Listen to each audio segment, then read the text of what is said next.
The rain in Savannah didn't just fall. It felt like a heavy, suffocating weight pressing down on the asphalt outside the Chatham County Courthouse. Inside, the air smelled of floor wax, stale coffee, and the sharp, metallic tang of my own terror. I sat at the defense table. My fingers dug so hard into my palms that my fingernails tore the skin. My name is Julian Vance. I am 29 years old. And 5 minutes ago, my own father looked me in the eyes from the witness stand and lied to a federal judge. He had sole access to the corporate ledger. Your Honor, Arthur Vance said. His voice was a smooth, rich baritone, the kind that had built Vance Marine Logistics into a regional empire. He wore his bespoke charcoal suit like armor. He looked every bit the grieving, betrayed patriarch. Julian handles our digital architecture. If $500,000 vanished into an offshore account in the Caymans, it was done by his hand. I wanted to believe in my son, but the data doesn't lie. The data did lie. Because Arthur had framed me.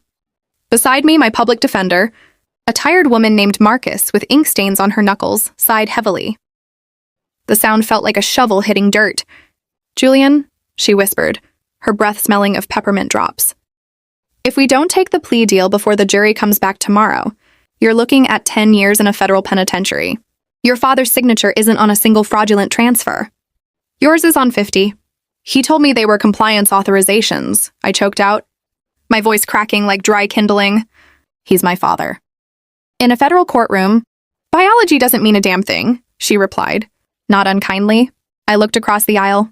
Sitting behind the prosecution's table was my older brother, Pierce. He wouldn't look at me. He was adjusting his gold watch. The one our grandfather had promised to me before he passed. The one Pierce had claimed the moment the old man's heart stopped. Next to him sat Evelyn, my stepmother, delicately dabbing the corner of her perfectly dry eyes with a silk handkerchief. They weren't mourning a tragedy. They were watching a execution they had carefully orchestrated. The realization hit me like a physical blow to the solar plexus, knocking the wind straight out of my lungs. They didn't just want me out of the company. They needed a fall guy for the massive supply chain fraud. Arthur had been running for 3 years to cover his gambling debts in Atlantic City. And I, the loyal, quiet younger son who spent his nights coding in the basement office, was the perfect lamb to lead to the slaughter. Court is recessed until 9 o'clock tomorrow morning. The judge's gavel banged, the sound echoing through the high-ceilinged room like a gunshot. The courtroom emptied, a blur of polished leather shoes and whispering lawyers. I stood frozen by the defense table until Marcus gently touched my elbow. Go home, Julian. Get some sleep. Call me by midnight if you want to sign the papers. I walked out into the humid Georgia evening. The air was thick enough to chew, smelling of salt marshes and incoming thunder. I didn't take a cab. I couldn't afford one. My bank accounts had been frozen 3 weeks ago when the indictment dropped. I walked the 2 miles to my apartment in the historic district, the rain soaking through my cheap blazer, chilling me to the bone despite the May heat. My apartment was already half empty, stripped of anything valuable I could sell to pay for an independent forensic accountant, who had ultimately found nothing, because Arthur's setup was too clean. I sat on the bare hardwood floor of my living room, my back against the wall, watching the headlights of passing cars dance across the ceiling. My phone buzzed in my pocket. A restricted number. I pressed it to my ear, my heart hammering against my ribs. Hello, Julian? It was Arthur's voice, cool, collected, not a hint of the righteous anger he had displayed on the stand. I assume Miss Marcus has explained the reality of your situation? Why? The syllable tore out of my throat, raw and bleeding. I gave you 7 years of my life. I built that logistics software from scratch. I kept your company afloat while you were drowning. A pause on the line. The faint clinking of a crystal tumbler. Bourbon, 2 ice cubes. I knew his habits by heart. You're smart, Julian, but you always lack the stomach for what this family requires. Pierce understands the bigger picture. The company survives this way. You'll serve 48 months in a low-security facility. When you get out, a trust fund will be waiting for you. Consider it an early inheritance. You framed your own son to save your skin, I whispered, tears finally breaking, hot and angry down my cheeks. A captain sacrifices a sailor to save the ship, Arthur said smoothly. Don't be dramatic. Take the plea tomorrow. If you fight this, I will make sure the prosecution pushes for the maximum sentence. Goodbye, son. The line went dead. I stared at the black screen of my phone. The silence in the room was deafening, save for the rhythmic drip, drip, drip of a leak in the kitchen ceiling. I was entirely alone. My mother had passed away when I was 10. The only family I had left had just traded my freedom for their quarterly profit margins. I stood up, my legs shaking, and walked over to my desk. On it sat an old, battered external hard drive, the one containing the raw, uncompiled source code of the very first logistics program I'd built for Vance Marine. It was completely disconnected from the company network. It had been sitting in a drawer for 5 years. I plugged it into my laptop, the fan whirring to life with a low, desperate groan. My fingers hovered over the keyboard. My hands were trembling so badly, I could barely type my old encryption key. Click. The directory opened. Hundreds of thousands of lines of code. And there, buried in the obsolete subroutines of a program my father thought had been deleted half a decade ago, a small string of data caught my eye. It wasn't an offshore transfer. It was something else. A hidden protocol I didn't write. My breath hitched in my throat. The string of data wasn't an anomaly. It was a mirror. I stared at the glowing monitor, the blue light reflecting off the damp fabric of my shirt. The rain outside had settled into a steady, rhythmic drumming against the window pane, but inside my chest my heart was racing like a dying engine. The file was labeled sys backdoor v1.0 cfg. It wasn't a piece of my logistics software. It was an autonomous data logging script, deeply embedded into the legacy server architecture I had migrated 5 years ago. I hadn't written it, but I recognized the syntax immediately. The lazy spacing, the redundant logical arguments, the specific shorthand annotations in the comment lines. Pierce, my older brother. He had always been the golden child. The one Arthur took to executive luncheons while I was left to manage the server racks. But Pierce was sloppy with syntax. He could never master clean encapsulation. 5 years ago, long before the federal investigators even smelled a discrepancy, Pierce had built a shadow pipe into our primary server. It didn't just log data. It mirrored every single administrative authorization, capturing the origin IP addresses, the hardware MAC tokens, and the precise keystroke signatures of the user. Arthur thought he had covered his tracks by forcing me to sign physical compliance forms.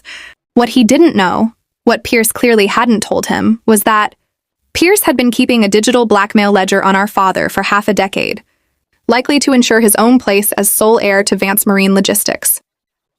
And because I had archived the entire legacy system on this external drive before the corporate servers were wiped and upgraded, I was holding the only surviving copy of that ledger.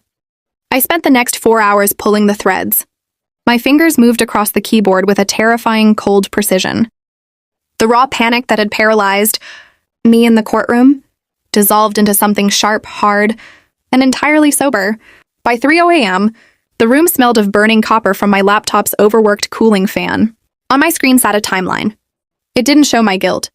It showed a flawless chronological record of Arthur Vance logging into the secure corporate ledger from his personal terminal at his luxury condo on the Savannah riverfront, always between the hours of 1 a.m. and 4 a.m., always on nights, when his bank accounts showed massive wire transfers to offshore casino entities. The 50 fraudulent transfers that bore my digital signature, they hadn't originated from my machine. Pierce's backdoor had captured the unique cryptographic key from my workstation and mirrored it from Arthur's private laptop.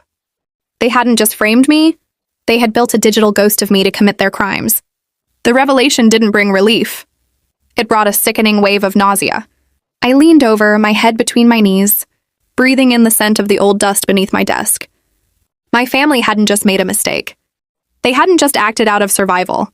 They had sat around a dinner table, looked me in the eyes past the pot roast, and planned my destruction down to the millisecond. My phone vibrated against the wood of the desk. The screen lit up. Ms. Marcus, public defender. I picked it up. Julian? Her voice was gravelly, thick with sleep and exhaustion. It's past 3. The U.S. Attorney's office needs our answer on the plea deal before the courthouse. Doors open at 8. If you sign, we can get the judge to recommend a minimum security facility near Atlanta. If you don't, she trailed off. The unsaid, you're going to prison hanging heavy between us. I'm not signing, Ms. Marcus, I said. My voice didn't sound like mine anymore. It was quiet, steady. Julian, please don't let pride ruin the rest of your youth, she sighed. A rustle of papers audible over the line. We have no leverage. The prosecution's forensic team has a digital trail that points directly to your bedroom IP address. Because they haven't looked at the legacy infrastructure, I said. My eyes fixed on the code. I have the mirror logs, Ms. Marcus. I have Pierce's back door. I have the hardware tokens showing my father's private laptop executing the transfers using an exploited key. The line went completely silent. For 10 seconds, the only sound was the static of the cellular connection. Say that again, she said, her voice completely stripped of sleep. I explained it to her, block by block, subroutine by subroutine. As I spoke, the rain outside finally began to taper off, leaving behind the heavy, suffocating silence of a southern dawn. If this is real, Marcus said, her voice dropping to a sharp whisper, it means the prosecution's entire case is built on corrupted evidence. But Julian, the judge already ruled that we can't introduce new technical discoveries into the record because the discovery deadline passed 2 weeks ago. Judge Henderson is old school. He doesn't like digital surprises. If we try to spring this on the court tomorrow morning, he could throw it out on a procedural violation. Then we don't spring it on the court, I said, a cold realization settling into my chest. We spring it on the people who built the trap. What are you thinking? Arthur and Pierce think they've won. They think I'm coming to court tomorrow to put my head on the chopping block, I said, looking out the window as the first pale, gray light of morning filtered through the oak trees. They're going to be loose, relaxed. We don't go to the judge first. We go to the witness stand.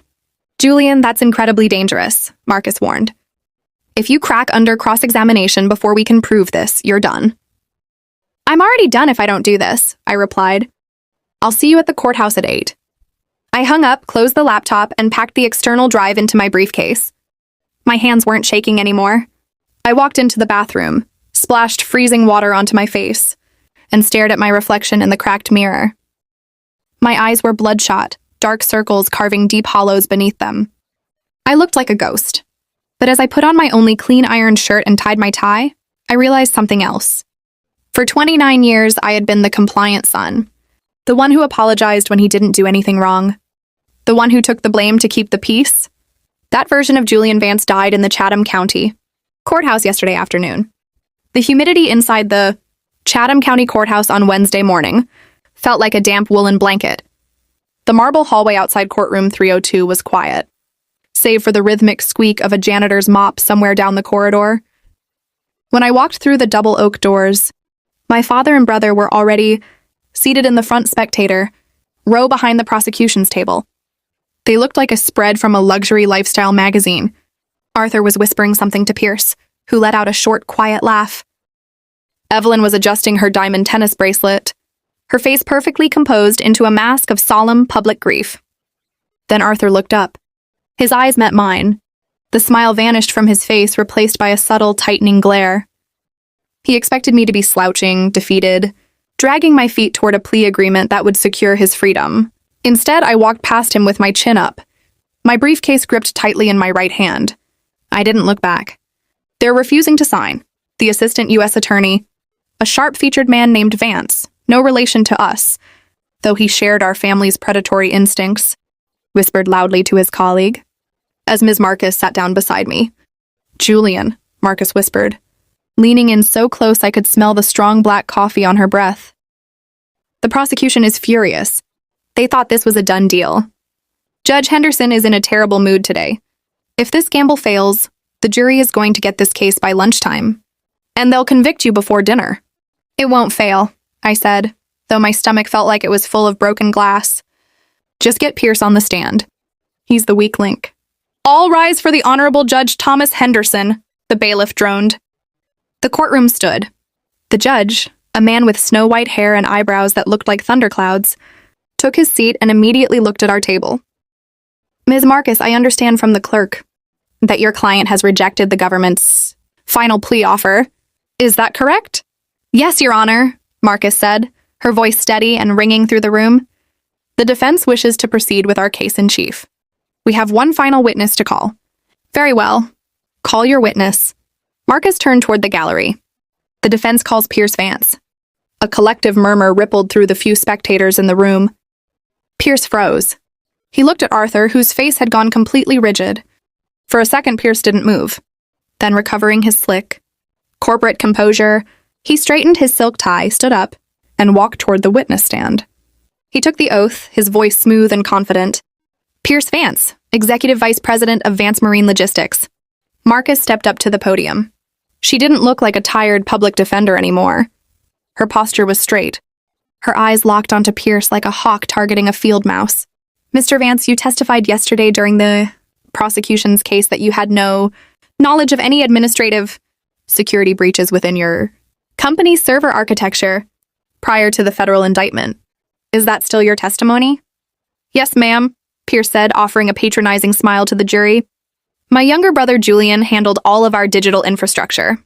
I managed the financial partnerships and client relations. I trusted him implicitly with our data security.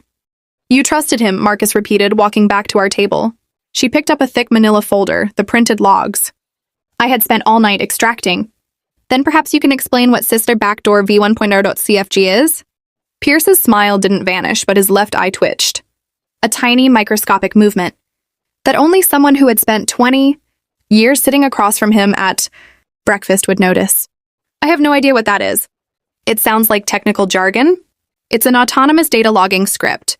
Mr. Vance, Marcus said, her voice rising. A shadow pipe embedded into the legacy server architecture 5 years ago. A script that records every administrative keystroke, every hardware token, and every origin IP address accessing the corporate ledger. Objection, Your Honor. The prosecutor stood up, his face red. The defense is attempting to introduce unauthenticated technical evidence after the discovery deadline. This is a blatant procedural violation. Your Honor, Marcus turned to the bench, her voice dropping into a powerful rhythmic cadence. This is not new evidence being introduced for our case. This is the impeachment tool. This file was extracted from an archive disk that has been in the government's possession during the initial raid, but their forensic team failed to analyze the legacy partition. I am using it to challenge the veracity of the witness's prior testimony. Judge Henderson leaned forward, his massive eyebrows knitting together. Overruled. The witness will answer the question. Do you recognize this file, Mr. Vance? No, Pierce said, but his voice was suddenly a half-octave higher. He looked over at Arthur, but our father was staring straight down at his own hands, his knuckles white. I don't code. I'm a businessman. That's interesting, Marcus said, pulling a single sheet of paper from the folder. Because the comment lines within this hidden script contain specific shorthand annotations. Specifically, the phrase "ach to do," PMV exec fix. Your full name is Pierce Montgomery Vance, isn't it?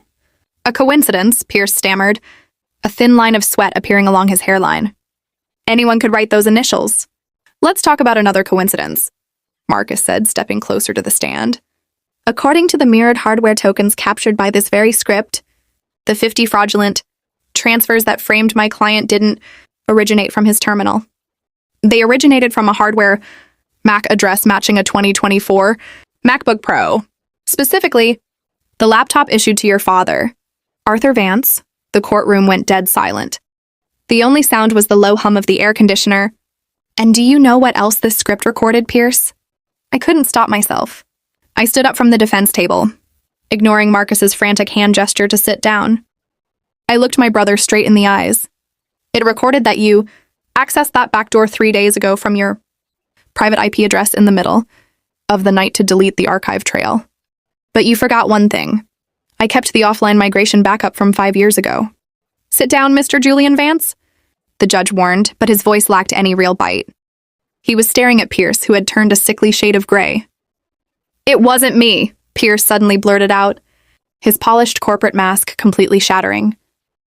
He pointed a trembling finger across the courtroom, not at me, but at the front row of the gallery. It was him. He made me do it.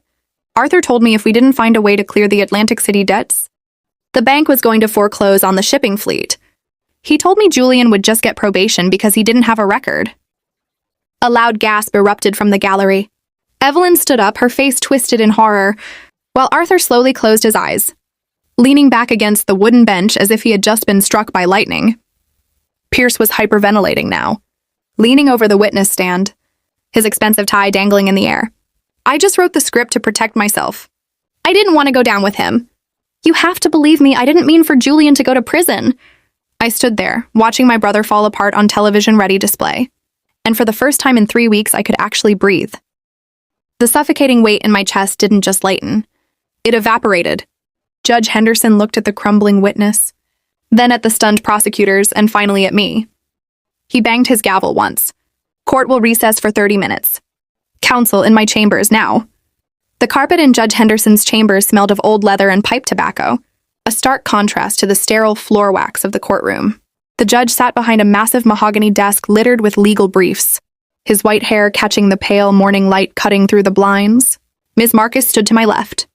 Across the room, the lead prosecutor, Mr. Vance, looked like he had just swallowed a stone. Mr. Vance, Judge Henderson began, his voice dropping into a low, rumbling bass that felt like distant thunder. The government's primary witness just admitted on the record to perjury, evidence tampering, and implicating his own brother in a $500,000 wire fraud scheme to cover their father's gambling debts. Tell me why I shouldn't dismiss this entire indictment with prejudice right now. The prosecutor cleared his throat, his collar suddenly looking very tight. Your Honor, the government was acting on what appeared to be a flawless digital trail. In light of Mr. Pierce, Vance's testimony and the forensic logs provided by the defense, we require a brief adjournment to review our position. You don't need an adjournment. Counselor, Marcus stepped forward, her voice ringing with an authority that made my chest swell. You have the real culprits. You have the hardware signatures, the origin IPs, and a full confession on the record. My client has spent the last 3 weeks being treated like a federal felon by his own family. We demand an immediate dismissal. Judge Henderson looked at me. His eyes weren't cloudy. They were sharp, assessing, and surprisingly human. Mr. Julian Vance, stand up. I straightened my shoulders, rising from the leather chair. My knees felt hollow, but my spine was straight. What your family did to you in my courtroom is one of the most disgraceful displays of moral bankruptcy I have witnessed in 30 years on the bench, the judge said softly. He turned back to the prosecutor. The court is dismissing all charges against Julian Vance. Effective immediately. Mr. Prosecutor, I suggest you have the U.S. Marshals waiting in courtroom 302 to take Arthur and Pierce Vance into federal custody before they leave the building. Yes, Your Honor, the prosecutor muttered, turning on his heel and exiting the chambers with his head down. When the door clicked shut, Marcus turned to me, a massive, uncharacteristic smile breaking across her tired face. You did it, Julian. You're free. Free. The word felt foreign in my mouth. It tasted like air after being trapped underwater for an eternity. But as I walked out of the judge's chambers and back into the main corridor of the courthouse, the victory didn't feel like a celebration. It felt like walking through the aftermath of a tornado. Through the glass partitions, I watched the chaotic scene unfold in courtroom 302. 2 uniformed U.S. Marshals were escorting Arthur out in handcuffs. His silver hair was disheveled, his charcoal suit jacket pulling awkwardly against the metal restraints behind his back. He didn't look like a titan of industry anymore. He looked like an old broken man who had gambled away his soul and finally lost. Behind him, Pierce was weeping openly, his face buried in his hands as another deputy led him toward the holding cells. Evelyn was screaming at a defense lawyer, her voice muffled by the heavy glass, her diamond bracelet flashing under the harsh fluorescent lights. Arthur stopped just before the exit door. He turned his head and saw me standing in the hallway. For a fraction of a second, the old commanding authority flickered in his eyes, the look that used to make me apologize for things I never did. He opened his mouth, perhaps to curse me, perhaps to plead. I didn't give him the chance. I turned my back on him. I walked out of the courthouse, down the wide marble steps, and directly into the blinding Georgia sunshine. The storm had completely cleared, leaving the air crisp and smelling of rain-washed pine and salt water. I had no job. My bank accounts were frozen until the administrative paperwork cleared. My family was gone. Heading to federal prison cells they had spent years digging for me. The small apartment I rented was stripped bare. I stood on the sidewalk of Wright Square, my briefcase in one hand, watching the tourists laugh as they climbed onto a horse-drawn carriage. I was completely, utterly alone in the world. My phone buzzed. It wasn't a restricted number this time. It was a local area code I didn't recognize. I wiped a stray drop of sweat from my forehead and pressed the phone to my ear. Julian Vance. Julian, my name is Silas Torres, a warm, gravelly voice said. The man sounded older, his accent thick with the slow, rhythmic drawl of the Deep South. I was a close friend of your mother's family, the Brainiacs, out in the Ogeechee River Valley. I've been watching the news coming out of the courthouse this morning. I swallowed hard, my defensive walls instantly snapping back up. If you're looking for Arthur or Pierce, they're in custody. I ain't looking for them, Silas said, and I could hear the smile in his voice. I'm looking for you, son. Your mama left something in my care 20 years ago. She made me swear on a stack of Bibles I wouldn't breathe a word about it to Arthur, or show it to you until you were completely free of that man's shadow. I think it's time you drove out to the river. My breath hitched. What did she leave?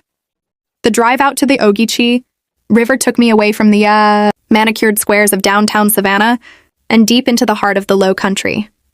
The air changed, turning thick with the scent of pluff mud, wild palmetto, and decaying oak leaves. Tall pine trees lined the highway like a line of silent wooden soldiers, their shadows stretching long and dark across the cracked asphalt. I was driving a beat-up, rented compact car that Ms. Marcus had helped me secure using the last emergency cash voucher from the courthouse. My laptop and the external hard drive sat on the passenger seat beside me, a constant reminder of the digital war I had just survived. Following Silas Torres's directions, I turned off the main road onto an unmarked dirt lane that snaked through a dense canopy of Spanish moss. The gray moss hung down like ragged curtains, scraping against the windshield with a soft, ghostly hiss. The road ended abruptly at a wide, slow-moving bend in the river, where the black water mirrored the pale afternoon sky. Sitting on the riverbank was a weathered timber workshop, its tin roof stained with rusted streaks of orange and brown. A faded wooden sign hung over the double doors, the letters barely legible, Torres Wooden Boatworks. As I opened the car door, the humid heat enveloped me like a warm, heavy coat. The only sound was the high-pitched buzz of cicadas in the trees and the gentle lap-lap of the river against the dock. An older man stepped out from the dark interior of the workshop. He was broad-shouldered, wearing oil-stained canvas trousers and a faded denim shirt with the sleeves rolled up to his elbows. His hair was a thick thatch of silver gray, and his face was lined with deep crevices carved by years of salt air and bright sun. "Julian," he said, wiping his calloused hands on a rag. His voice was a rich, rumbling drawl that sounded like stones tumbling in a riverbed. He looked at my face, his sharp blue eyes softening. "Lord, you look just like your mother." "You have Clara's eyes." Hearing my mother's name spoken aloud felt like a physical touch. Arthur had banned her name from the house the moment the funeral flowers wilted, erasing her memory as efficiently as he had tried to erase my freedom. "Mr. Torres?" I asked, stepping forward, my shoes crunching on the gravel. "Just Silas, son," he said, extending a hand. His grip was hard and rough like sand-blasted oak. "Come on inside out of this sun. Let me get you something cold to drink." The inside of the workshop smelled incredible. A rich, comforting mixture of shaved cedar, linseed oil, copper dust, and old tobacco. Half-finished wooden hulls rested on heavy timber cradles, their curved ribs looking like the skeletons of prehistoric creatures. It was a world entirely removed from the cold, sterile server rooms and flashing blue lights where I had spent my 20s. Silas handed me a sweating glass of iced tea, the sugar sweet and sharp against my dry throat. He leaned against a heavy workbench covered in hand planes and brass screws. "Your father thought he knew everything about the Brainiac family," Silas began, looking out the open doors toward the river. "He thought when he married Clara, he was marrying a quiet country girl with nothing to her name but an old piece of river swamp. He didn't care about her people. He only cared about using her family's land to build his first shipping dock." "Did she know what he was?" I asked quietly. "She figured it out," Silas nodded grimly. "Arthur was a predator, Julian. He spent his life consuming people and spitting out the bones. When Clara got sick, she realized he was already pushing you and Pierce into his mold. She saw what he was doing to Pierce, turning him greedy, turning him hollow. And she saw you, the quiet boy who just wanted to build things and make people happy." Silas walked over to the back wall of the workshop, where a massive iron safe sat hidden beneath a greasy canvas tarp. He spun the combination dial with practiced ease, the heavy mechanism clicking open with a solid metallic thud. Instead of cash or jewelry, Silas pulled out a thick, leather-bound ledger and a heavy, tarnished brass key with an old-fashioned square bow. 2 weeks before she passed. Clara came to me, Silas said, holding the items in his large hands. She knew the cancer was going to take her. She told me, Silas, Arthur is going to destroy my boys. He's going to use them until they break. Pierce is already gone, but Julian has a spark of something real in him. He stepped across the concrete floor and placed the key and the ledger into my hands.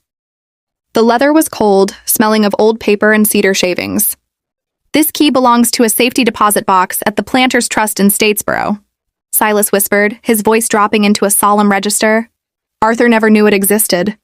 Your mother inherited a small, forgotten parcel of coastal timberland from her grandfather, along with a quiet share in a maritime salvage company out of Brunswick. She accumulated it all under her maiden name, completely separate from Vance Logistics. I looked down at the ledger. Opening the first page, I saw my mother's elegant, looping handwriting. The date at the top was August 14th, 1999. She told me to hold on to this until Arthur's shadow was completely gone from your life. Silas continued, his hand resting gently on my shoulder. She said you'd know what to do with it when the time came. It's not just money, Julian. It's a clean slate. It's a foundation built on honest timber and deep water, not corporate lies. My throat tightened, a thick lump rising that made it impossible to swallow. I stared at my mother's handwriting, the ink fading but clear. For 29 years, I thought I was a solitary casualty in my father's war. I thought no one had been looking out for me. But she had seen the storm coming 20 years ago.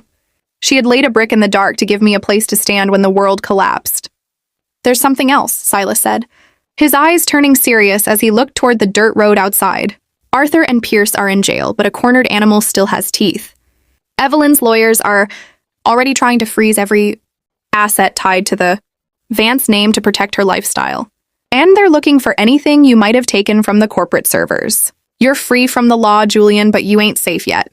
Before I could answer, the distant sound of tires crunching on gravel echoed through the quiet woods. A sleek black luxury SUV was rolling slowly down the dirt lane. Toward the workshop, the black SUV crawled to a halt just outside the workshop doors, its engine purring with a low, menacing hum. The tinted windows were completely opaque, reflecting the tangled canopy of Spanish moss like dark mirrors. Silas didn't move a muscle. His hand drifted casually down to the top of the heavy workbench, his fingers resting near a 20-inch steel draw knife. Stay behind me, son, he muttered, his draw losing all its warmth, turning flat and hard as iron. The driver's side door opened. A man stepped out into the thick humidity, but he didn't look like one of Evelyn's slick corporate lawyers. He was built like a brick wall, wearing a faded olive drab tactical jacket despite the heat, his eyes hidden behind dark aviator sunglasses. He didn't reach for a weapon, but his posture was alert, eyes sweeping the perimeter of the boatworks before locking onto me. He walked to the rear door and opened it. A woman stepped out. She was in her early 30s, wearing functional hiking boots, dark jeans, and a simple linen shirt. Her dark hair was pulled back into a messy bun, and she carried a weathered leather messenger bag over her shoulder. Her face was pale, her expression a mix of sharp focus and pure exhaustion. She took a deep breath of the salt marsh air, looked past Silas and made direct eye contact with me. Julian Vance? She called out, her voice carrying a crisp, no-nonsense Midwestern accent. Who's asking? I said, stepping out from behind Silas's shoulder, though my hand subconsciously gripped my mother's leather ledger tightly against my chest. She walked toward the workshop entrance, signaling her driver to stay by the vehicle. My name is Nora Vance, she said. I stiffened. My fingers dug into the old leather. I don't know you. My father didn't have any sisters, and if you're one of Evelyn's nieces... I'm not Evelyn's anything, she interrupted, stopping at the threshold of the shop, smelling faintly of old paper and peppermint. She pulled a heavy plastic-enclosed identification badge from her bag and held it up. It bore a blue federal seal. I'm a forensic analyst with the Internal Revenue Service's Criminal Investigation Division. And up until 3 years ago, my last name was spelled Vance because I was married to your brother, Pierce. I stared at her, completely stunned. Silas slowly let his hand drop away from the draw knife, his eyebrows rising. Pierce was married? I stammered. The family never said a word. Because Arthur paid a high-priced firm in Atlanta to scrub the public records and enforce a non-disclosure agreement after the divorce, Nora said, a bitter, humorless smile touching her lips. Pierce didn't want his business Partners knowing his wife was a federal agent who caught him funneling maritime fuel subsidies into a private account. They threatened to ruin my career if I didn't take a quiet settlement and walk away. She stepped deeper into the shop, her eyes taking in the wooden hulls, the smell of cedar, and finally the old iron safe. But I didn't stop looking, Julian. When I saw the alerts hit the wire this morning about your public defender pulling legacy server logs in open court, I knew exactly what happened. I jumped in a field vehicle and drove straight from the Atlanta office. Why? I asked, my defensive walls still firmly in place. The case against me is dismissed. Arthur and Pierce are in custody. It's over. It's not over, Nora said, stepping closer, her tone dropping into an urgent whisper.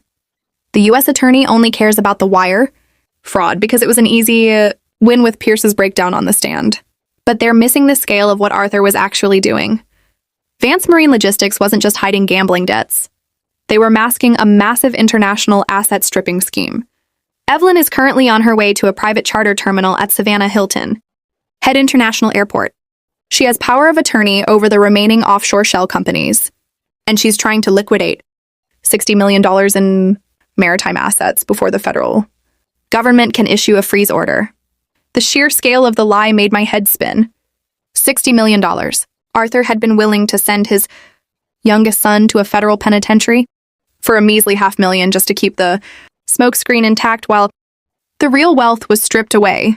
I can't stop her on my own, Nora continued, her eyes locking onto mine with a desperate, burning intensity. The IRS bureaucracy takes 48 hours to clear an emergency seizure warrant. By then, that money will be bounced through 3 different non-extradition banks in Eastern Europe. But Pierce's legacy backdoor, the one you archived 5 years ago, it still has the root administrative tokens for the international shell routing. If you help me log in right now, we can trace the active wire transfers and freeze the liquid accounts from the inside. I looked down at the external hard drive resting on my briefcase on the workbench. I had promised myself I was done with Vance Marine. I had wanted to walk away into the pine woods and never look at a line of code again. Julian? Silas said softly, his deep voice echoing in the rafters. He placed a large, rough hand on my shoulder. Your mama didn't hide that timberland and that salvage company just so you could run away and hide in the swamp. She gave you a place to stand so you could fight back. I looked at Nora. I saw the same raw, exhausted anger in her eyes that had been burning in my own chest for the last 3 weeks. She had been broken by this family too. She had been silenced, pushed aside, and threatened. The charter flight, I said, my voice turning cold and sharp. What time does Evelyn take off? Nora checked her watch. 50 minutes. I walked over to the workbench, flipped open my laptop, and slammed the external hard drive into the USB port. The fan whirred to life, its low groan sounding like a battle cry in the quiet woodshop. We don't have 50 minutes, I said, my fingers hovering over the keyboard. Let's put a lock on the vault. My fingers flew across the mechanical keyboard, the rapid clack-clack-clack echoing off the cedar beams of Silas's workshop.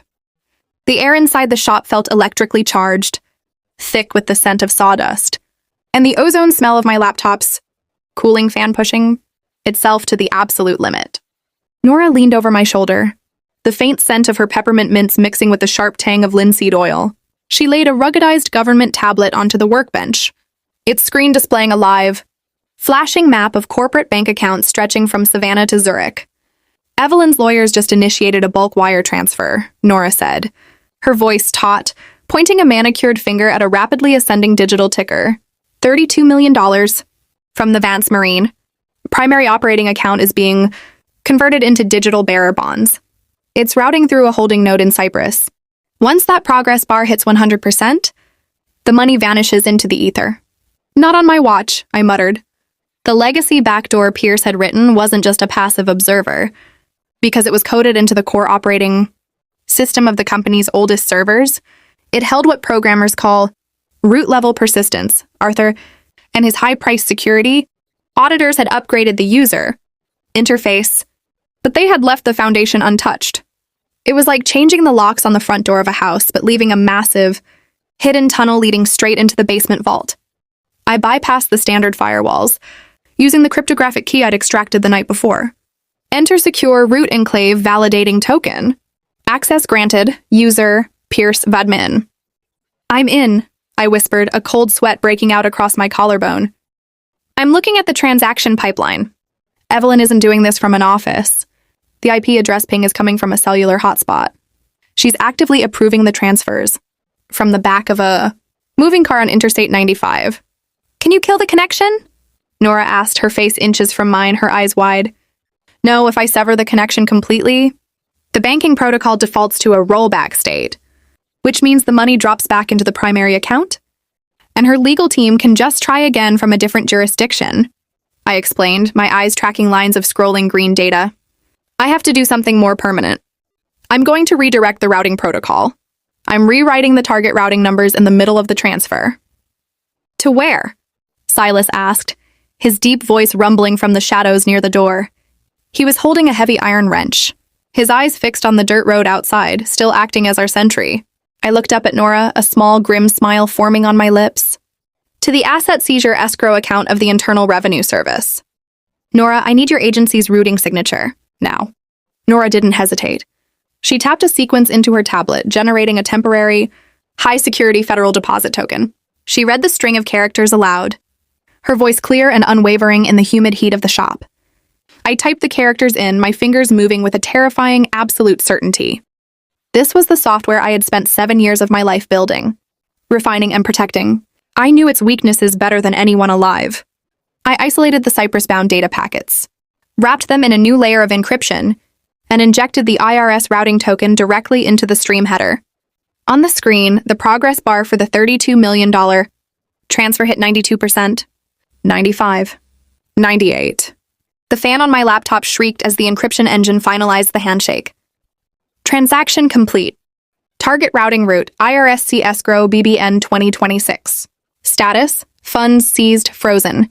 A massive crimson banner flashed across my monitor, followed immediately by a synchronized chime from Nora's government tablet. She looked down at her screen, her jaw dropping. It's confirmed, Nora breathed, a look of pure, unadulterated relief breaking across her face. The funds are sitting in our secure holding vault. Evelyn's authorization tokens have been permanently revoked. She just drained her own empire into a federal lockbox. Almost instantly, my phone buzzed on the workbench. The caller ID read, Evelyn Vance. I slid the bar to answer and placed it on speakerphone. The sound that came out of the speaker wasn't the voice of the poised, elegant Southern matriarch I had known for 15 years. It was a ragged, high-pitched screech of pure panic. In the background, I could hear the roar of a jet engine idling on a tarmac. What did you do? Evelyn screamed, her voice cracking with fury. Julian, you miserable little snake. The bank just notified my lawyers that our entire international liquidity pool has been frozen under a federal tax evasion warrant. Undo it! Undo it right now, or I swear to God I will. Oh, you'll do what, Evelyn? I interrupted. My voice was quiet, steady, and entirely devoid of fear. Will you frame me again? Will you sit around the dining room table and plan to take another 10 years of my life? Julian, listen to me. She suddenly shifted gears, her tone turning desperate, manipulative, dripping with fake warmth. We're a family. Your father made mistakes, yes, but we can fix this. If you release the freeze, I can get you a penthouse in London. You can start over. You don't have to live in poverty.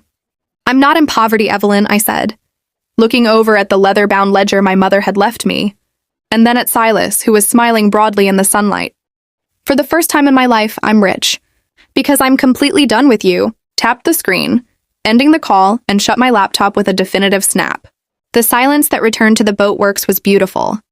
The heavy, suffocating weight that had chased me from the courtroom to the river swamp was entirely gone. The air smelled sweet again. Nora packed her tablet into her leather bag and extended her hand to me. Julian Vance, you just pulled off the most sophisticated forensic intervention I've ever seen. Thank you. My agency will handle the rest of Evelyn's welcoming committee at the airport. What happens to the company now? I asked. Vance Marine Logistics will enter federal receivership by tomorrow morning, Nora explained as she walked toward the door. Its assets will be liquidated to pay off the fraud victims and the back taxes. The Vance name is finished in Savannah. She paused at the threshold, looking back at me with a soft smile. But you get to choose what name you carry next. As her black SUV kicked up dust down the dirt lane, leaving us alone with the river. Silas walked over and picked up the heavy brass key from the workbench. He placed it in my palm and pointed a rough finger toward an old, rusted flatbed truck parked in the tall grass beside the shop. "Well, Julian," Silas said, wiping his brow, "the sun's getting low and Statesboro is an hour's drive from here. You ready to go see what your mama left you?" The drive to Statesboro took us through miles of sprawling cotton, fields and low-lying pine savannas. The sun was dipping below the horizon, painting the sky in deep bruised shades of purple and amber. Silas drove his old flatbed truck with a slow, steady hand, the cabin smelling of old vinyl, peppermint chewing gum, and the faint, sweet scent of wild honeysuckle drifting through the open windows. We arrived at the Planters Trust Bank just as the streetlights began to flicker on.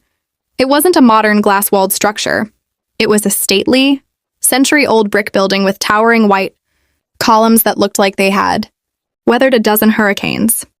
Because Silas had arranged ahead with an old friend who managed the branch, we were led down into the basement vault after hours.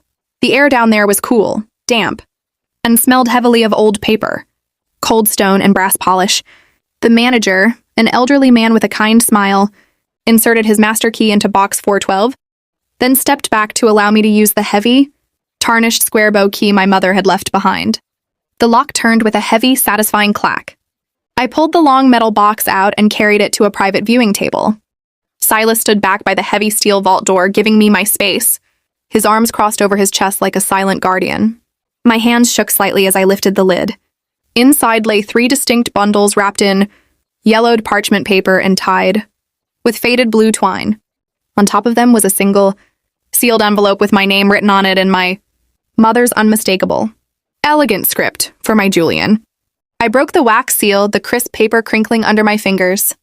"My sweet boy, if you are reading this, the storm I feared has finally arrived, and you have found the strength to survive it. I always knew your father's world would try to crush you. Arthur builds empires out of glass and lies, but I wanted you to build something that lasts. The contents of this box are yours. The deed inside is for 40 acres of old-growth coastal timberland along the Brunswick riverfront, land your father could never touch, because it was tied to a private family trust. Along with it are the foundational shares of Brainiac Maritime Salvage. It is a quiet, honest business that has kept the shipping lane safe for generations. Do not look back at what Arthur and Pierce have lost, Julian. Look forward to what you can create with your own 2 hands. Build your own legacy, one built on truth, on deep water, and on love. I am always with you. Mama." Tears blurred my vision, a single drop falling onto the heavy parchment paper, soaking into the ink. For 15 years, I had believed I was just a ghost in my own family's house, a tool to be used and discarded. But my mother had looked into the future and built a fortress for me in the dark. I untied the first bundle. Inside was the pristine original deed to the Brunswick property, stamped with the official seal of Glynn County. The second bundle contained the corporate charter for Brainiac Maritime Salvage, completely intact and free of any debt or liabilities. The third bundle, however, made my breath hitch. It wasn't documents. It was a thick, bound leather ledger, containing decades of hand-drawn schematics for classic wooden hulls, tugboats, and maritime recovery systems, annotated by my grandfather and mother. At the very back of the ledger was a savings passbook, showing an accumulated balance of $480,000 accrued from decades of quiet, honest salvage operations. It wasn't $60 million of blood money, but it was real. It was clean, and it was completely mine. I carefully packed the documents back into my briefcase, holding the ledger against my chest like a shield. When I walked out of the vault, Silas looked at me, his sharp blue eyes taking in my straight posture, and the calm that had finally settled over my face. "You find what you needed, son?" he asked softly. "I found everything, Silas," I said, a genuine smile breaking across my face for the first time in what felt like a lifetime. "We're going to Brunswick." We spent the next 2 days executing the transition.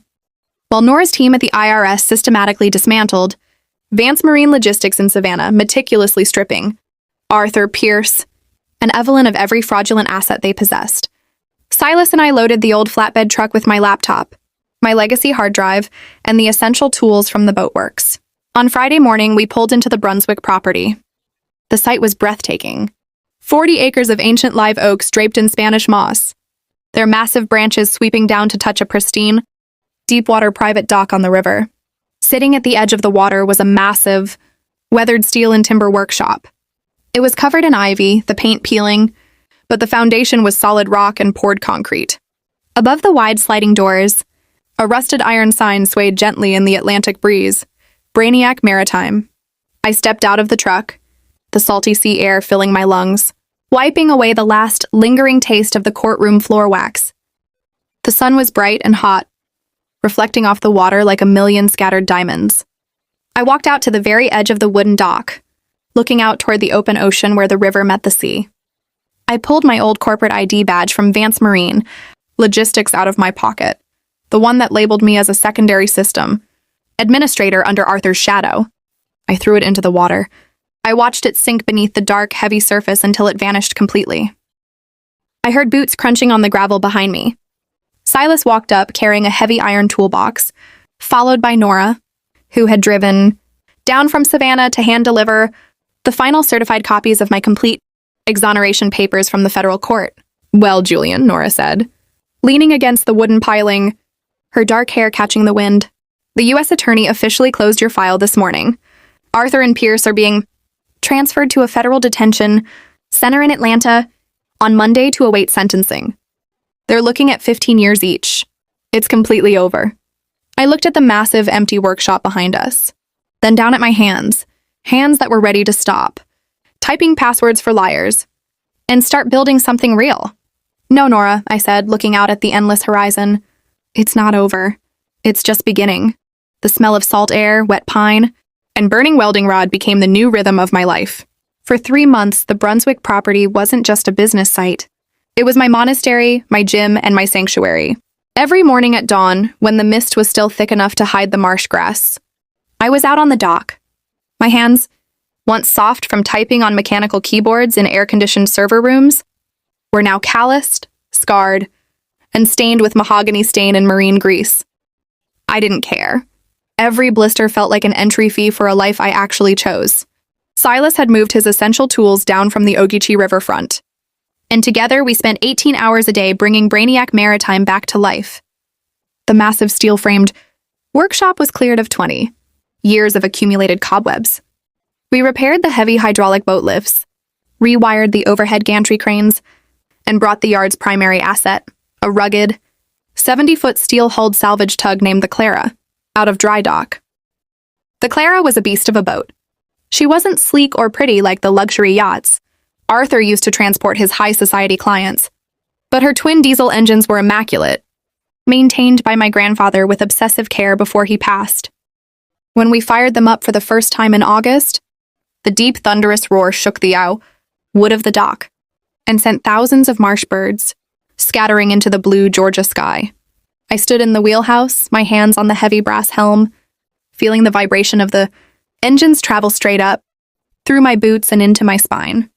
"She likes you," Silas said, stepping onto the bridge and handing me a mug of black coffee that tasted like oil and chicory.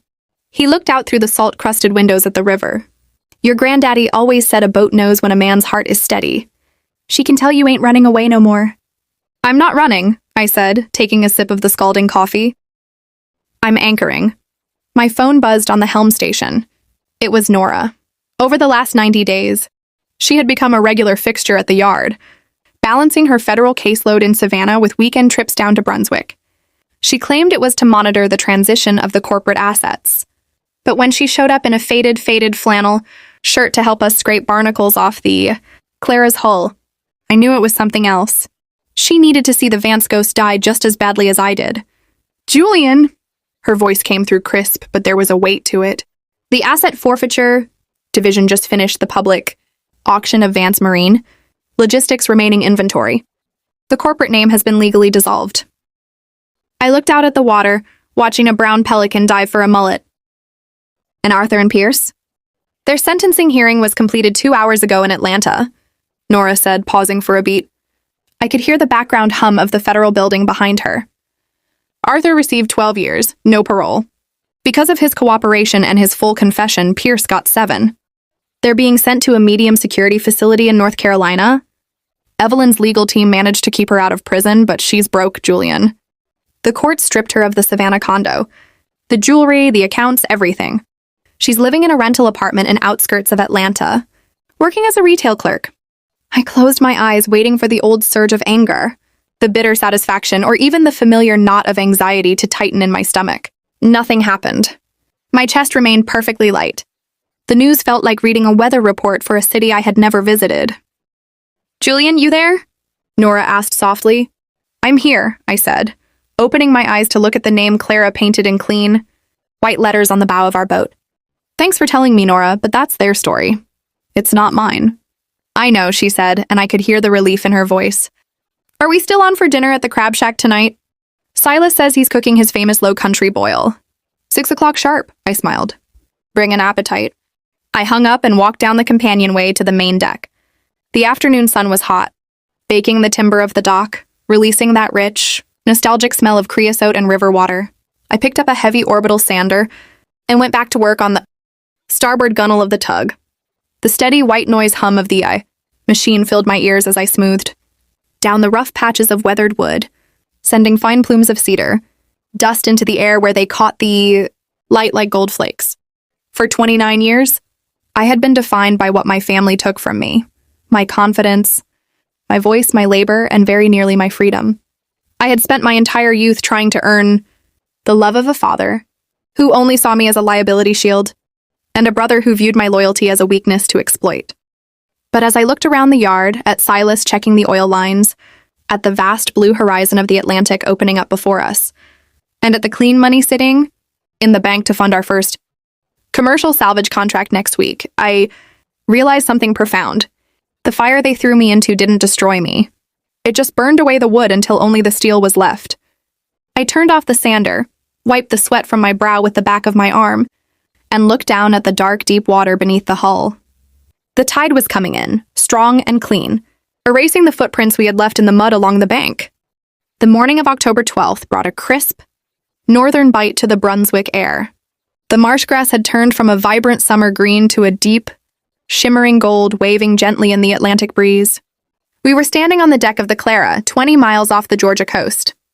The ocean beneath us was a deep, ink-like blue swelling in long, lazy rollers that lifted the 70-foot tugboat with a slow, powerful rhythm. 2 hours ago, we had successfully completed our first major commercial contract for the port authorities of Brunswick, recovering a sunken 40-foot commercial shrimp trawler that had been blocking a vital shipping lane since a late August tropical storm. The massive steel salvage crane mounted on the stern of the Clara had performed flawlessly, lifting the battered hull from the sandy bottom of the ocean floor with a low, hydraulic growl. Now the trawler was securely lashed to our side, ready for the slow tow back to the mainland.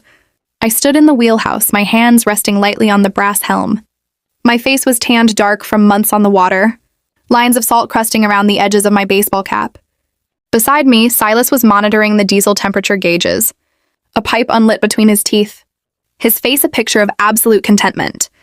"That's a $40,000 payload right there." "Son," Silas said, nodding toward the towed vessel. He reached out and slapped my shoulder with a hand that felt like a block of cured oak. "An honest day's work on deep water. Your granddaddy's grinning down from somewhere, I can guarantee you that." "We did it, Silas," I said, a deep, resonant warmth filling my chest. The software held up perfectly, too. To manage the recovery, I hadn't used standard corporate software. Over the last 2 months, I had taken the raw, modular logic from the systems I built for Vance Marine and completely repurposed it. I stripped away the tracking codes, the hidden algorithms, and the predatory data mining subroutines. I rebuilt it into an open source, high-efficiency maritime navigation and load distribution program for independent salvage operators. I named it Clara OS. It was free, clean, and designed to help local fishermen and salvage crews stay safe at sea. The door to the wheelhouse slid open and Nora stepped inside, carrying 3 steaming mugs of coffee. She had officially resigned from her field position with the IRS 2 weeks prior. The corporate corruption cases had begun to feel like chasing ghosts in a graveyard. Now, she handled the legal compliance and financial architecture for Brainiac Maritime, bringing her brilliant forensic mind to a business that actually built things. "The port director just wired the initial deposit," Nora said, leaning against the chart table and passing me a mug. Her eyes were bright, her dark hair blowing across her face in the sea wind. The funds hit our account 5 minutes ago. It's completely cleared, Julian. No holds, no administrative freezes, no corporate red tape. I took a sip of the bitter hot coffee, looking out through the glass at the endless horizon where the blue water met the pale sky. My phone, resting on the console, lit up with a news notification. It was a routine legal update from the Atlanta courts. The remaining appeals for Arthur and Pierce Vance had been summarily denied. Their asset forfeiture judgments were officially finalized, and the Vance Marine name was wiped from the state registry forever. I didn't open the article. I didn't need to. With a single swipe of my thumb, I cleared the notification from my screen, sending it into the digital trash bin. For years, I believed that survival meant enduring the pain someone else inflicted on you. I thought that if I was just quiet enough, compliant enough, and loyal enough, the people who shared my blood would eventually see me, love me, and protect me. But true survival doesn't happen in the shadow of your abusers. It happens when you finally gather the courage to step out into the blinding light of your own truth. Healing didn't mean forgetting what Arthur and Pierce did to me in that Savannah courtroom. It meant building a life so massive, so clean, and so beautiful that their shadows could no longer reach the edges of it. Julian, Nora said softly, her hand moving to rest over mine on the brass helm. We're approaching the sound. What's the heading? I looked at the radar screen, then out at the distant green line of the Georgia coastline, where the oaks of the Brainiac Yard were waiting for us. The sun was high now, burning away the last of the morning mist, illuminating the deep water ahead with a brilliant, golden clarity. I gripped the wheel, feeling the immense power of the Clara surging beneath my feet, responsive, alive, and entirely under my command. Bring her around to 92 degrees. Nora, I said, a smile breaking across my face, my voice steady and free. Head straight for home.